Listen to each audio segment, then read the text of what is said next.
Value Zone Hypermart Nandamuri Balakrishna గారిచే November 28న నాచారంలో గొప్ప ప్రారంభం. నమస్తే విజయ పెద్దన గారు. నమస్తే ఉషా. రిలేషన్షిప్లో ఉమెన్ని మనం ఎక్కువగా చూస్తూ ఉంటుంటాం.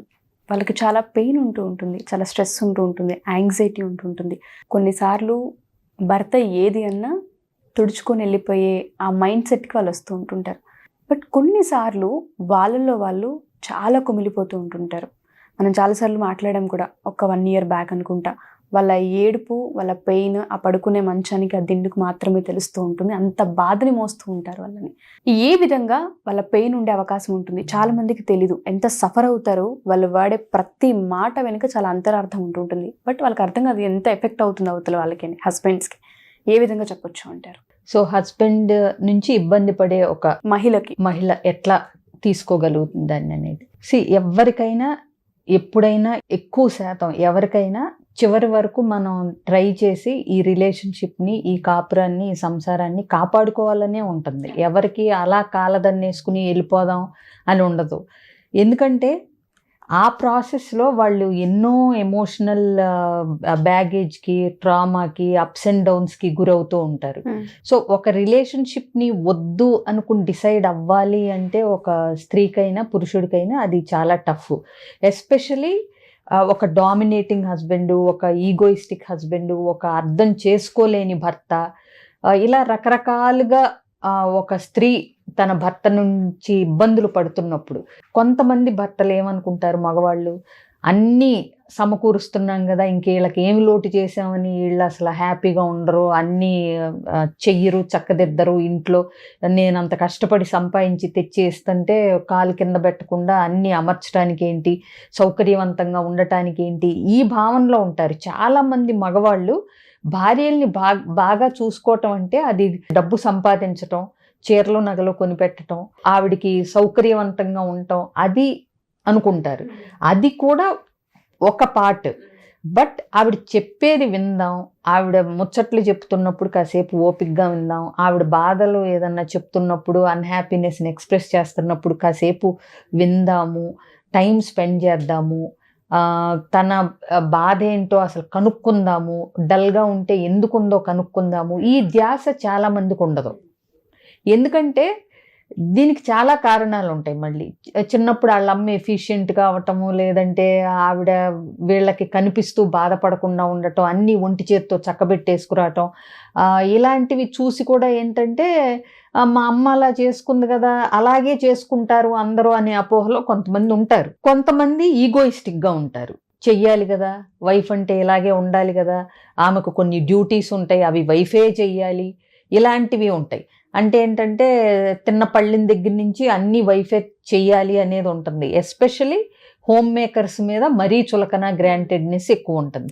అలా అని వీళ్ళు ఉద్యోగం చేస్తామని ఎప్పుడన్నా ఎక్స్ప్రెస్ చేసినా, నువ్వు ఇంట్లో ఉండి పిల్లల్ని నన్ను బాగా చూసుకుంటే చాలు, నీకు అంటే డబ్బు లోటు లేకుండా నేను చూసుకుంటాను, కానీ నువ్వు అన్నీ అమర్చి అంటారు. ఆ అమర్చిన దానికి గ్రాటిట్యూడ్ కానీ ఏముండదు. అర్థమైందా? ఏముంది, పని అమ్మాయి ఉంది, నేను అన్ని డబ్బులు ఇస్తున్నాను, నువ్వు పెద్ద ఒరగబెట్టేది ఏముంది అన్న యాటిట్యూడ్లో ఉంటారు.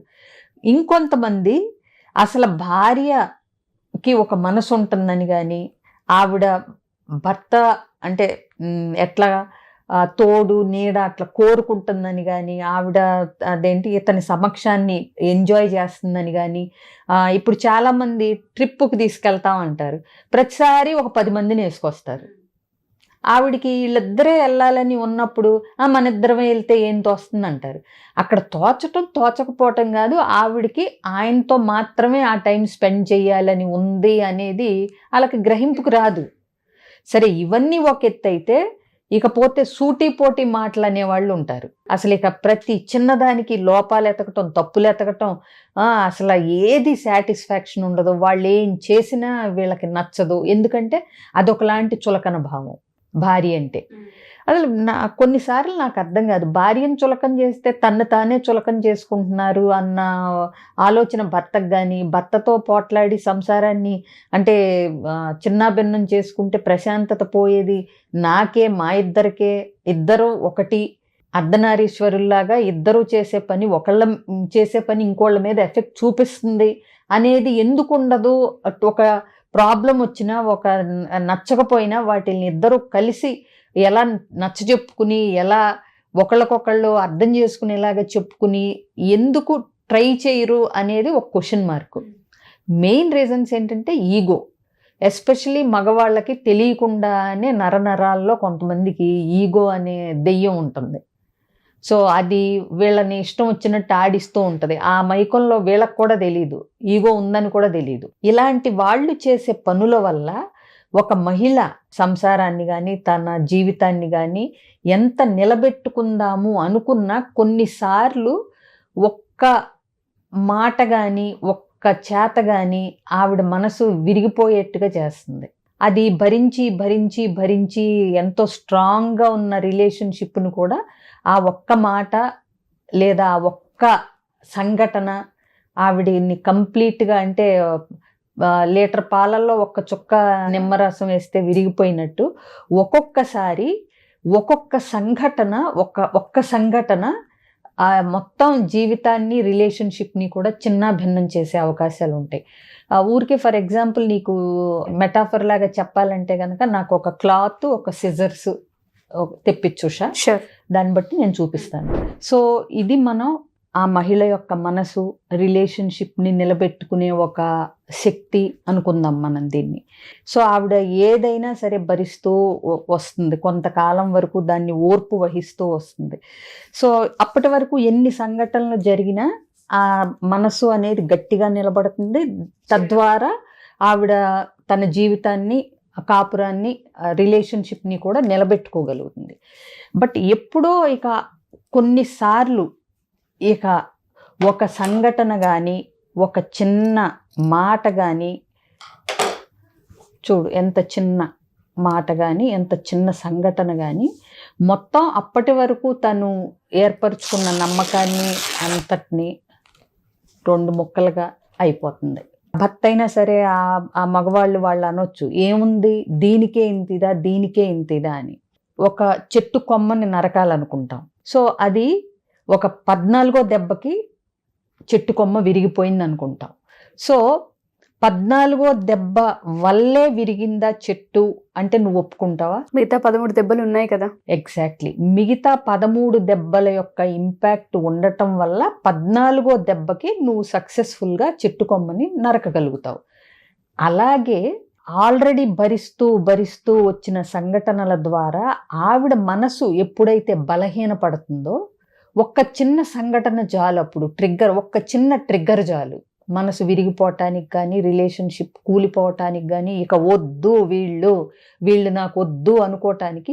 కొన్నిసార్లు పెద్ద పెద్ద సంఘటనలు జరగక్కర్లేదు. ఇంకొకటి, ఎప్పుడూ కూడా ఉషా ఏదో ఒక పెద్ద సంఘటన వల్ల రిలేషన్షిప్ అంటే పాడైపోయింది, డివోర్స్ తీసుకుంటున్నారు, ఏదో అయిపోయింది అన్న దానికంటే చిన్న చిన్న సంఘటనల యొక్క ఎఫెక్ట్ పడుతూ పడుతూ దెబ్బ మీద దెబ్బ, దెబ్బ మీద దెబ్బ, దెబ్బ మీద దెబ్బ పడుతూ వస్తున్నప్పుడు ఉండే ఇంపాక్ట్ ఎక్కువగా ఉంటుంది. సో అందరికీ అన్నిసార్లు అదేదో ఒక పెద్ద తప్పిదం చేసేసి దానివల్ల రిలేషన్షిప్ దెబ్బతినాలని ఏం లేదు. ఎందుకంటే కొన్నిసార్లు స్త్రీకి ఎంత ఓర్పు, ఎంత సహనం చాలా మట్టుకు ఉంటాయంటే, ఒక పెద్ద సంఘటన జరిగినా అది ఆవిడికి ఫస్ట్ టైం అయితే కనుక దాన్ని ఆవిడ అనలైజ్ చేసి ఆ పెద్ద సంఘటన వల్ల వచ్చిన ఇంపాక్ట్ని కూడా తట్టుకోవటానికి ట్రై చేస్తుంది ఆవిడ. బట్ ఈ రోజువారీ అసంతృప్తులు, మెచ్చుకోకపోవటాలు, అసలు ఒక మనిషి ఉందనే గుర్తింపును కూడా ఇవ్వరు కొంతమంది మగవాళ్ళు. అది వాళ్ళని ఎక్కువ బాధిస్తుంది. అసలు నా ఉనికి ఏంటి ఇక్కడ, నేను ఉన్నదానికి లేని దానికి తేడా ఏంటి? ఆయాను ఒక వంట మనిషిని పెట్టేస్తే నేను లేకపోయినా ఈ ఇల్లు నడిచిపోద్ది కదా, ఏంటి తేడా? నాకంటూ ఒక స్థానం, నాకంటూ ఒక అంటే గుర్తింపు కోరుకుని మెడల్స్, బహుమతులు, అవార్డులు ఇవ్వక్కర్లేదు. కానీ ఆ చిన్న గుర్తింపు, ఒక అప్రిసియేషన్, ఒక అక్నాలెడ్జ్మెంట్ ఇవేమీ లేకుండా గ్రాంటెడ్గా కనుక మగవాళ్ళు తీసుకుంటూ ఉంటే ఎప్పుడో ఒక చిన్న సంఘటనే ఆవిడ మనసుని, రిలేషన్షిప్ని ఇలా రెండు ముక్కలు చేసి పారేస్తుంది అనేది గుర్తుపెట్టుకోవాలి. చాలా మంది ఆడవాళ్ళకి పెయిన్ ఉంటూ ఉంటుంది, చాలా మంది మహిళలు బయటపడరు. కానీ మీరు అన్నట్టుగానే ఇంకొన్ని రోజులు అని ఆ రోజులు సంవత్సరాల కింద గడిపిస్తుంది. ఎందుకంటే కొంతమంది మహిళలకి లేడీస్కి తల్లిదండ్రుల సపోర్ట్ ఉండదు, అంటే లేదా తల్లిదండ్రులు వీక్గా ఉన్నారు, అదేంటి వాళ్ళు వృద్ధాప్యంలోకి వచ్చేసారు, వాళ్ళని ఇప్పుడు ఇబ్బంది పెట్టడం ఎందుకు, కష్టపడి పెంచి ఎట్లాగో పెళ్లి చేశారు, నేను ఇవి భరించాలి, లేకపోతే వాళ్ళు బాధపడతారు. తల్లిదండ్రులు ఒక కారణం అవుతారు, పిల్లలు ఒక కారణం అవుతారు. ఇప్పుడు నేను ఇవి భరించలేక వెళ్ళిపోతే వీళ్ళని ఎవరు సరిగ్గా చూసుకుంటారు, వీళ్ళకి నేను లేకపోతే ఆ తల్లి లేని లోటు ఉంటుంది కదా అనే దానివల్ల ఉంటారు. కొంతమంది అంటే సమాజం ఏమనుకుంటుంది, నేను వెళ్ళిపోతే నా అక్క చెల్లెళ్ళకి పెళ్ళిళ్ళు అవ్వవు, లేకపోతే అందరూ ఏమనుకుంటారు, నా పిల్లల్ని సమాజం ఎలా చూస్తుంది, ఇన్ని రకరకాల కారణాలు ఉంటాయి. వెళితే సపోర్ట్ ఉండదు, అందుకనైనా భరిస్తూ ఉంటారు కొంతమంది. అంటే వెళ్తే ఈ మాత్రం లైఫ్ ఉండదు, సో వెళ్ళి కష్టాలు పడే కంటే ఏదో ఒకటి ఒక ముద్ద తిని ఇక్కడ చేస్తూ ఇక్కడే ఉండొచ్చు కదా అనే భావనలో కొంతమంది ఉంటారు. ఈ వీక్నెస్ని ఎప్పుడైతే భర్త కనిపెడతాడో ఆ ఈగోయిస్టిక్గా ఉన్నప్పుడు ఏంటంటే నేను తప్పితే దిక్కేంటి, నువ్వు ఎక్కడికి పోతావు, ఎక్కడికి వెళ్ళి ఏం చేయగలదు ఈవిడ అనే ఒక లోకువ చులకన భావనలతో కూడా ఇట్లా తెలియక పిచ్చితనంతో ఈగోతో టార్చర్, మానసికంగా టార్చర్ పెట్టేవాళ్ళు కూడా ఉంటారు. సో ఎవరికైనా ఉమెన్కి కనుక వాళ్ళు పదే పదే ఇవే వాటికి సఫర్ అవుతూ ఉంటే, ఇబ్బంది పడుతూ ఉంటే, అటు వెళ్ళలేక ఇటు ఉండలేక మధ్యలో కనుక ఆగిపోయి జీవితాలను అలాగే నాశనం చేసుకుంటూ కనుక ఉంటే, ఎమోషనల్ సపోర్ట్ అండ్ దాంతోపాటు మనిషి యొక్క మాట సపోర్ట్ కావాలనుకుంటూ ఉంటారు. తేలిక పడడానికి ఎవరైనా సరే వాళ్ళకి కావాలనుకుంటే కౌన్సిలింగ్ తీసుకునే అవకాశం ఉంటుంది అంటారా? తప్పకుండా ఉషా, ఇందులో 2 రకాలు ఉంటాయి. ఇలాంటి వాళ్ళు అయితే మరీ బలహీనంగా డిప్రెషన్లోకో యాంగ్జైటీల్లోకి ఇట్లాంటివి వెళ్ళిపోతూ ఉంటారు, లేదంటే వదిలేసుకుని వెళ్ళిపోతూ ఉంటారు, లేదంటే ఒక్కొక్కసారి వీళ్ళు ఎంత విసిగిపోయి ఉంటారంటే రెబెల్స్, రివెంజ్ మోడ్లోకి వెళ్ళిపోతారు. సో ఏదైనా నష్టం వీళ్ళకి మొత్తం ఫ్యామిలీకి అన్నది గుర్తుపెట్టుకోవాలి. దీన్ని ప్రాపర్గా డీల్ చేయలేకపోవటం కూడా ఈ లేడీస్ వీళ్ళకి డ్రాబ్యాకే. సో ఇది మొదట్లోనే ఎట్లా గుర్తించి దానికి బౌండరీస్ సెట్ చేయకపోవటం, మొదట్లోనే కమ్యూనికేట్ చేసి ఇట్లా ఉంటే నడవదు అనేది తన అభిప్రాయాలు ఏంటో చక్కగా చెప్పలేకపోవటం, అయినా సరే వర్కౌట్ అవ్వకపోతుంటే ఎలాంటి అంటే బ్యారియర్స్ని క్రియేట్ చేసుకోవాలి, తన ఉనికిని సెల్ఫ్ రెస్పెక్ట్ని ఎలా కాపాడుకోవాలి అనేది తెలియకపోవటం వల్ల కూడా వీళ్ళు ఎంత దాకా తెచ్చుకుంటారు, ఆ చిరిగేదాకా. సో అలా కాకుండా ఆ టిప్స్ అసలు ఏంటి, ఆవిడ ముందు అసలు ఆవిడ ఏమి షేర్ చేసుకోవాలనుకుంటున్నారు, ఇలాంటివన్నీ జరిగే ప్లేస్ కౌన్సిలింగ్ సెషన్.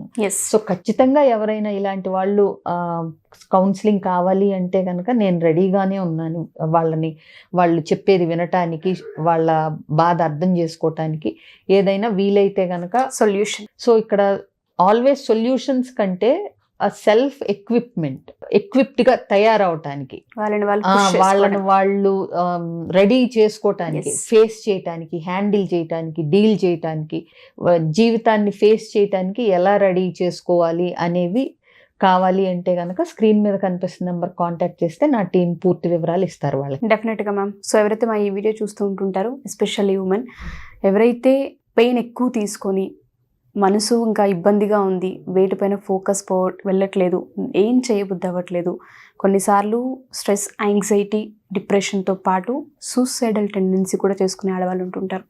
దయచేసి మీరు కనుక ఇటువంటి వాటికి గురి అవుతూ ఉంటే, ఇంట్లో హస్బెండ్ వల్ల ఇబ్బందులు పడుతూ పెయిన్ ఎవరికి చెప్పుకోవాలో అర్థం కాక ఇంకా లాస్ట్ మినిట్ వరకు ఓపిక పట్టాను కానీ ఇంకా నా వల్ల కాలేదు అనుకున్న వాళ్ళందరికీ కూడా కౌన్సిలింగ్ త్రూ థెరపీ ఉంటుంది. విజయ పెద్దన గారిని ఖచ్చితంగా మీరు అప్రోచ్ అవ్వచ్చు. చాలామంది డీటెయిల్స్ ఎవరికైనా వెళ్తాయేమో అనుకుంటుంటారు, మీ డీటెయిల్స్ చాలా గోప్యంగా ఉండే అవకాశం కూడా ఉంటుంది. ఎవరికైనా ఇంట్రెస్ట్ ఉండి ఒకసారి మీ పెయిన్ చెప్పి దానికి రూట్ కాజ్ కానీ లేదంటే ఒక సొల్యూషన్ కానీ తీసుకోవాలి అనుకుంటే డెఫినెట్గా అప్రోచ్ అవ్వచ్చు. కింద స్క్రోల్ అవుతున్న కాంటాక్ట్ నెంబర్ని కాంటాక్ట్ చేస్తే విజయ పెద్దన గారికి మీకు పూర్తి డీటెయిల్స్ అందిస్తారు. Thank you ma'am, thank you so much.